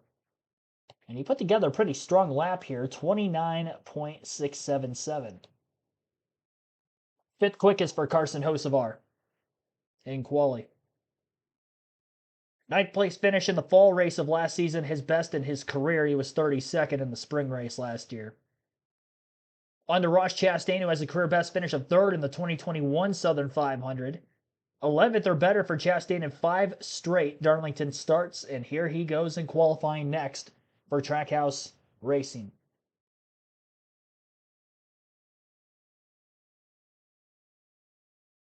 But before the Chastain lap, it looks like Regan Smith has caught up with Ryan Blaney. Or saving tires. I thought my car was decent on the long run. I don't think you find one first time pit road. I was like, yeah, my car was great on the long run. They're just a handful, which is a lot of fun. So yeah, I don't think I didn't fire off great, but it's kind of more focused on where did it go to. So hopefully we have a decent idea about that. From our practice run, try to put together a good qualifying lap. This place is always so tough to qualify. You get out and the last lap of practice, you're going to be like 3 or 4 seconds faster here in qualifying. So it's like, how do you switch your mind over to doing what you need to do? But, appreciate Menards and Delta for being on board. It's such a cool place. And I think we got a decent car. Just got to keep working on it, and hopefully I can do my job well. When you put it all that way, I'm glad I got the mic and not the steering wheel right now. Yeah, I hope the camera caught you. Regan was sprinting for like 80 yards. So that's a guy who's dedicated to his craft. And I appreciate you hauling the mail to come interview me. Thank you. Even on a Saturday, we run around down here. Well, to Blaney's point, that's what I mentioned earlier about the markers from the first couple laps of your run. And for me, I always wanted to have those markers in my mind. I wanted to know I'm going to drive to the 2 and I'm going to lift, and then I'm going to adapt from there as to what the grip level is. But you don't want to go out there and haphazardly try to figure out how far you're going to drive it in the corner like we've seen a couple of these guys do, overdrive the entry. I always wanted, and really in this Gen 7 car more than anything, you don't want to overdrive the entry. So I always had a marker, and that's what I was going to stick with. Ross Chastain rolling out. Let's take a look at drivers who moved up and down in the points after last week. Of course, Denny Hamlin with the big jump. Briscoe up quite a bit. Priest, Dylan Gibbs, 5 up. And we knew this was going to happen, right, guys? When you start with those 3 wild, chaotic races with 2 super speedways and then a road course, this one, look at Shane Van Gisbergen, and then you have, Briscoe up to, he didn't weather this storm. Then you have a guy, we kept talking about it, like Reddick, that not only weathered those storms, he won the storm, right? And demolished them through the attrition part of those first 3 races. There's going to be some shakeup as you start getting into this regular season, and what I call the regular makeup of the season. As it drove past the Moose Lodge just outside of town on the way to the Society Hill Speed Trap, the big sign in front of the Moose Lodge, Ross Chastain appearing.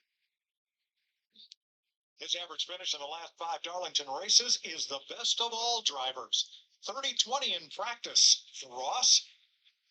This wasn't quite there, Kevin. It looked solid. Didn't look like it stepped out. It may have been just, a lot of times when it's like that, kind of uneventful, it's just flat too tight.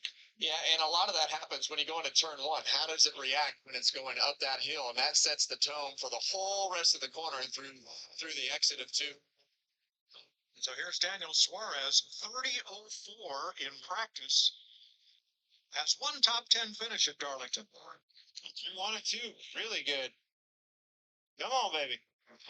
Yeah, and this car has qualified really well for the most part this year. Daniel's had a good start to the season.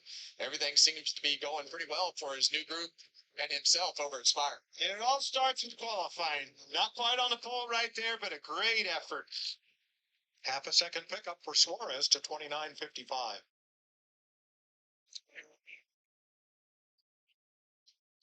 Austin Dillon up next, 21st in practice at a 30:49. Each race this season, he's improved his finishing position over the one before. He was 12th at Vegas. Well, he's got some good notes to go off of with Kyle Busch, and driving for the same team at RCR. He knows exactly what's in Kyle's car and the difference to his, so he should have mentally a good markers to know exactly how hard he wants to drive this car. 30:49 in practice.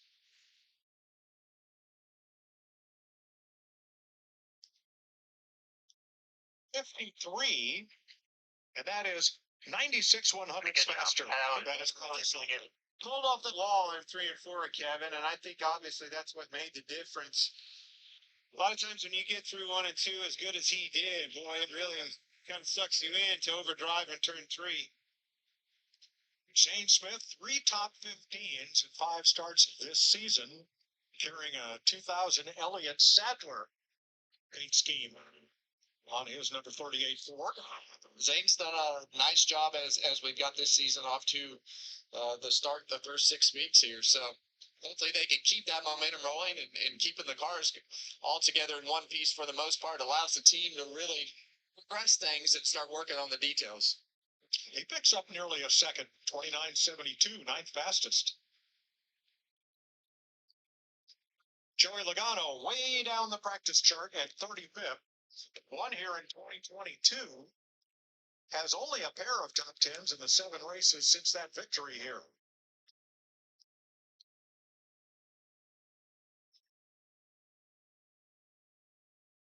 Well, we've seen these cars week after week be down on that practice sheet and then go out to qualify and hear him lift right there going up the hill. I think that's another case of carrying just a little bit too much speed. Front end gets tight, not being able to have enough room getting up the racetrack, and you see him pay the price down the back straightaway. His Penske teammate Austin Cindric is 4th right now. Kind of the same thing down 3 and 4, lost a little time in the center. I think that car's tight. Yeah, and in 3 and 4, when you know you have that issue, you have to kind of cheat down the racetrack. And right now, the fast line is right up against the fence if you're gonna have a chance to get this pole. Logano picked up 0.8 of a second from practice, but is going to start deep in this field. Chase Briscoe, winner of 2 of the last 3 here, both Southern 500s. 17th in practice at a 30:38.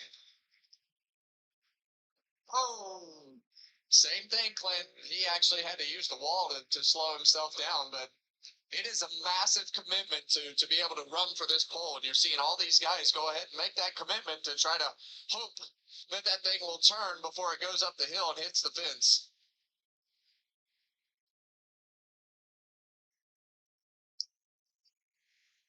It'd be another tough start for him.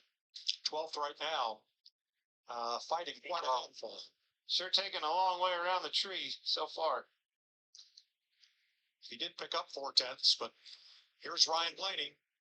Finished 5th here last year. 30:83 in practice. Yeah, big time buried in practice, 36. We've covered this. But he's been able to pick up, right? And qualifying more than most. And it's going to be important. Was comfortable and confident with his car on a long run. Needed a little bit on the short run, but you sit in front of him, and it's hard to pass here. Oh, that's exactly what he's starting to do. Look at here, Kev. Boy, he's going to best Austin Cindric and the 3 Chevys in front of him. 29:47. That is a pickup of 1.3 seconds over his fastest lap at track. And it's almost like I almost called that, Kevin. Well, he does it every week. So Oh, it was an obvious call. no, I didn't think he would pick up that much, but he does follow through every week when it comes time to qualify. And you have to, right? I mean, if he said it, didn't really take off the best, but had confidence in that long run. And now he's starting up front. You don't have to worry about that short run as much. Ryan Freese, RFK, 30.65 in practice. Freese with the best Darlington finish of 12th so far. Yeah, and he heard Ryan talk about how he thought his car was working backwards. That whole explanation, but you saw him tighten it there in a turn 3 and winds up 9th place on the board with a 29.708. And he picks up more than 9/10 of a second over practice. Going to take a break here while track workers go out and look for some debris. Well, let's take a look at our favorites for the weekend. Chase Briscoe, winner of 2 of the last 3. Don't count out William Byron, who led most of last year's race. Chris Buescher, 7 top 10s, and Ross Chastain, best average finish. And, of course, Tyler Reddick, who's won almost everything this year. And Denny Hamlin, best of all time with career average finish for the 5-time Darlington winner. Now, while we have a break, 3 cars have lost their car chief and will lose pit stall selection because they failed inspection twice. Chase Elliott, Chris Buescher, and Timmy Hill. Oof. How about Kyle Busch, currently second, has not qualified better than 24th since he won the pole for the Daytona 500 back in February. Yeah, well, it's like Clint said, it just makes your day easier. When you qualify up front, you know it's going to be difficult to pass. You know the cars are going to be a handful. You know it's not going to drive like you want it to drive pretty much all day. So not having to worry about how you're going to get that track position and putting yourself up towards the front is extremely important here at Darlington. And I think it's even more important for that 8 car and Kyle Busch. I mean, this is a confidence game. I don't care if you're the best at it, if you're a champion or you're first race out. Confidence is everything, and it's not just that guy with a helmet on behind the wheel. All the way through the crew, look at the teammates. Everything's a little bit better direction for RCR as a whole. They're second and third so far with both cars. And in that case, it's more than just measuring performance as you go through the season. This is a contract year for Kyle Busch. So That's what's going on? Absolutely. All right, To a great start. Brad Keselowski, 2 Darlington wins, including his only victory since he joined RFK as a driver and part owner for 2024. Here's another car, Kevin. We need to qualify better with this 6 car. You said this to me last week. Does a good job during the race, but we're digging ourselves out. If we take the whole race, digging ourselves out of the hole that we get in and qualifying. Let's see if he can better. Qualifying has definitely been the Achilles heel of this 6 car throughout the season, to be able to put themselves in contention to fight for a win all day and adjust your car at the front of the field so that you don't make it there at the end. But right now, he's had a great turns 1 and 2. 30.51 in practice for Brad. He's really fighting that thing. Carrying that Greg Biffle scheme. Here we go. Much better. How about that? 25th last week, and right now he's on the pole. 29.42. Great job. 1.1 seconds faster. Fixed it. Great job, Brad. Great It is job. exactly what he needed to do to put himself in a position at a racetrack where we know that it's going to fit everything that Brad Keselowski does. That's take care of his car, work on his car throughout the day on a long run. But in our opinion, fastest guy in town was this 45 car in practice. So we're going to see exactly what this racetrack has right here. 9 cars to go. Tyler Reddick, 3-time Darlington runner-up. 6th in practice at a 30.08. When things are clicking, they're just clicking. And boy, she clicked through 1 and 2.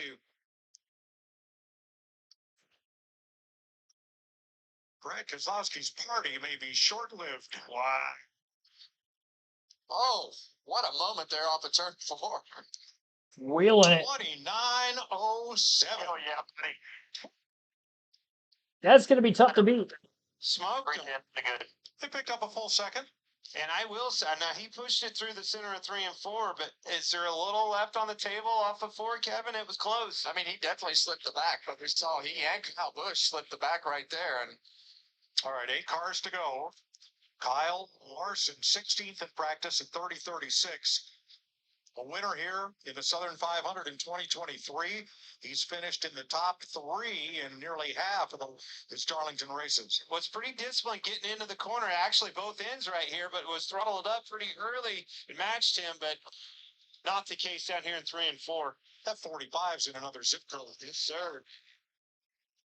Larson second, 29:37. That's also a full 1 second pickup over practice. Which shows you what that Ghost car and the job that the 45 car did. I mean, he's second on the sheet right there and wasn't even close. pay attention to that ghost car, because it appears to me like Tyler Reddick got to the green really well and gives himself an advantage. Not much over Chris Buescher right here, but both of those guys got to the green really well. But that 45 car just has so much grip to be able to turn and do everything that he wants inside right now. Chris Buescher has finished top 10 in 5 of the last 6 races here. Remember, he will lose his pit selection as a result of failing inspection twice. 30:46 in practice for Buescher. Sliding around quite a bit. Third fastest for 29:47. Another full 1 second pickup from practice. Right there with his teammate and boss, Keselowski. Bubba Wallace next. He's finished 11th or better in every race this season. 5 top 10s in the last 7. Darlington starts 30:64 in practice. Just steady Eddie. Has been all year long. Hasn't been flashy, but definitely getting the job done with the point situation and taking care of business in the long haul. And I think when you have a teammate that's performing like Tyler Reddick is right now at such an elite level week after week, it forces you to have to step things up. And I think that's been good for Bubba Wallace, and he's done a good job at getting those great consistent finishes. And now you're going to see them both right at the top of this board. Wow, 29:19. That's a second and a half that he picked up. He did hit that wall off the floor pretty hard, Kevin. You're right. Is that hard enough to? I mean, there is definitely paint in the wheels, so it definitely hit it really hard. Here is Ty Gibbs. He's on a career best 3-race top 5 streak. Well, you got to be. Yeah, not a great qualifying lap for Ty Gibbs to start things off here. 5 drivers to go to try to go for the pole and take down Tyler Reddick's lap time of a 29.072.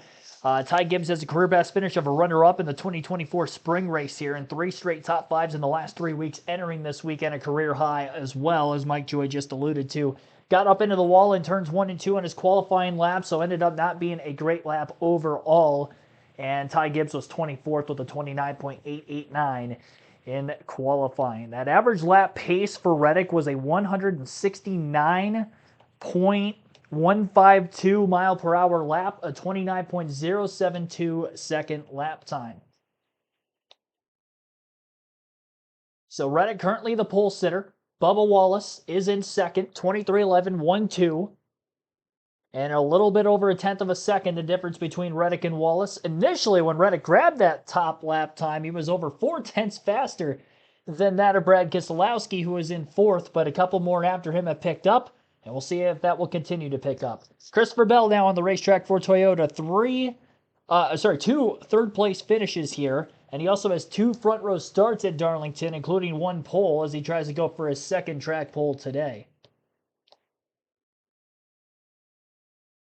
Not a great lap for Bell either. 29.785, 19th for Christopher Bell in qualifying today. And then there were 3. William Byron, Chase Elliott, and Denny Hamlin will be the last 3 drivers. Byron on track now, a former Darlington winner of the spring race, this Goodyear 400 back in 2023. Byron led 243 laps and won the first 2 stages of the spring race last year before finishing in 21st. At the finish. Start to the day, though, was very dominating. Qualifying lap, not the greatest we've seen out of Byron, who is another former pole sitter here. 29.601. Byron, a two-time Darlington pole sitter, one-time race winner. Again, 11th with a 29.601. On to Chase Elliott, who was a former winner in the O'Reilly Series at Darlington, but he has yet to win a cup race at the track Too Tough to Tame. A career best for him is third in 2024 in the spring. Good qualifying lap for Chase Elliott, but not good enough to get the pole spot. He'll be in row 2, locked in with a 29.319. He's currently third with one driver to go in qualifying, that being Toyota driver Denny Hamlin. Now, the Joe Gibbs Toyotas are not the top 10 in qualifying right now, the first three that have gone out. But the 2311 Toyotas of Reddick and Wallace, first and second, and even Riley Herbst still hanging on for 13th, have out-qualified the three JGR Toyotas, which are 21st, 22nd, and 27th so far. Hamlin is a 5-time Darlington race winner. He's led 278 laps in the next-gen car here, and now we'll see if he's got anything for the pole, which it does not look like that is going to be the case. As he enters turns 3 and 4, he's well behind the ghost car of Tyler Reddick. We'll see where Hamlin's going to time in, but Tyler Reddick is going to be the pole sitter for the Goodyear 400 at Darlington. And Denny Hamlin does get a top 10 qualifying effort, 29.506 for Hamlin. That is 9th place. Here is your pole sitter, Tyler Reddick, with Larry McReynolds. 1, 2, 4, 3, 11. Toyota's 2, Chevy's 3, 4. Positions 5, 6, and 7. I gotta run him down here. He's talking to Billy Scott, crew chief for Bubba Wallace. Tyler, you and I were talking. It's one of those laps where if you can beat that, just go on and beat it. But looks like there was no more there. Looking at the right side. Yeah, I know. Yeah, our Toyota Camry is as fast as Xfinity Internet, that's for sure. And gosh, I mean, I came off 2 and I asked Billy, how was it? And he said, really good. And believe it or not, I tried to take it easy, and just finished the lap in 3 and 4. And I overdid the throttle and just kind of knew I was in trouble. But unfortunately, yeah, we see it there. I kind of knew I was in trouble about a third of the way through it. And if I lift, I'm not going to have a good lap. So I just had to hit the wall at that point. So, Tyler, that was one lap of qualifying, but your car looks so good on the long run for this race tomorrow. We know it's going to be hot and slick. We know there's a lot of unknowns about this race tomorrow. Yeah, I know. I should be taking care of my toe link and not using it to get around the racetrack. So, yeah, just really proud of everybody at 2311. It was a huge focal point to come in here with adjustments to the engine on the power side and the downforce side to still be as strong as we have been these last couple of years. And it like I said, it showed it in practice. But I knew it was going to be a huge challenge in qualifying today, and it was. I damn near wrecked, so yeah. Oregon, he's looking for his first win here, but he's finished second 3 times. Well, Larry Tyler's teammate, Bubba Wallace, going to come to the field and starting on second tomorrow. Bubba, I got to ask you, though, your teammate's right side looks a little bit rougher than yours. Seems like yours maybe made it through qualifying just a little bit better. That's Reddick for you. He pushed it to the limits. I mean, that was a hell of a lap. Just sitting there watching on the grid, I think at the 6th was the top at the time, and he went to the top. It was a massive lap. So just proud of the efforts from the team. Continue to ride the momentum from race 1 to now. Darlington's super tough. This package is a handful. I thought we were really far off in practice, but we're pretty close to the 45, so it's more on me trying to figure it out and get there. But I will say that lap for the 23 was driven by Cameron Jade. You know who that is? I do not know who that is. Oh, man. That's my baby girl. She's born. Well, congratulations. Just born Thursday. Well, new dad, Bubba Wallace, you got a fast race car this weekend. A little breaking news there. So, as you mentioned, we need just a little bit more in race trim. Did you learn what you needed to in practice to be able to make that adjustment?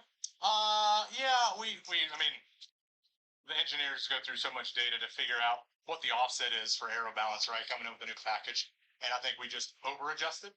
And all the comments that I said, it's always nice when you give feedback and they're like, that makes sense. It's the worst when they're like, I don't believe what you're saying. So we're all vibing right now. Got some things to work on for our Columbia Toyota Camry, but the front row lock out for us. We'll go have some fun. Hey, no matter what happens tomorrow, already a winner this weekend. Congratulations, Thank Bubba. you, guys. Appreciate it. Thanks, Regan. Now, look at this pylon. Here's 2311. All righty. Well, here we go. That is going to wrap up today's live commentary stream. We'll go through the starting lineup first, and then we'll wrap things up. Your front row, obviously 2311, first and second in points, first and second in qualifying today for tomorrow's Goodyear 400. Tyler Reddick on the pole. Bubba Wallace will be starting in second pole already of the year for Reddick as well in that 45 car. And row 2 will be Hendrick Motorsports' Chase Elliott and Kyle Larson, with 2 RFK Fords in row 3, Brad Keselowski and Chris Buescher. Ryan Blaney and Kyle Busch will start in row 4, and then row 5 rounding out the top 10, Denny Hamlin and Austin Dillon. Daniel Suarez alongside Austin Cindric in row 6. Row 7 will be William Byron and Riley Herbst. Justin Allgaier, Carson Hocevar in row number 8. Ryan Preece, Ricky Stenhouse Jr. row 9. Zane Smith, Michael McDowell row 10.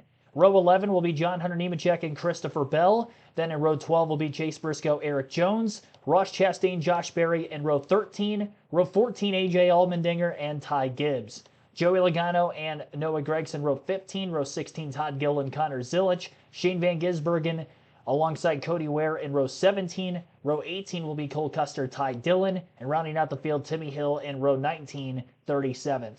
37 starters for tomorrow's race, again, 1 non-chartered entry. Congratulations to 2311 sweeping the front row, and Tyler Reddick for nabbing his second pole of the year for tomorrow's Goodyear 400. I'll see you live for today's NASCAR O'Reilly Auto Parts Series race, which will be at 5:30 p.m. Eastern, about an hour from now. And tomorrow's start time for the Cup race at 2:30 p.m. Eastern right here on the channel. Hope to see you for that and much more. Thanks for watching, everybody. Have a good rest of your afternoon. If I don't see you until tomorrow, and if I do see you here, see you soon.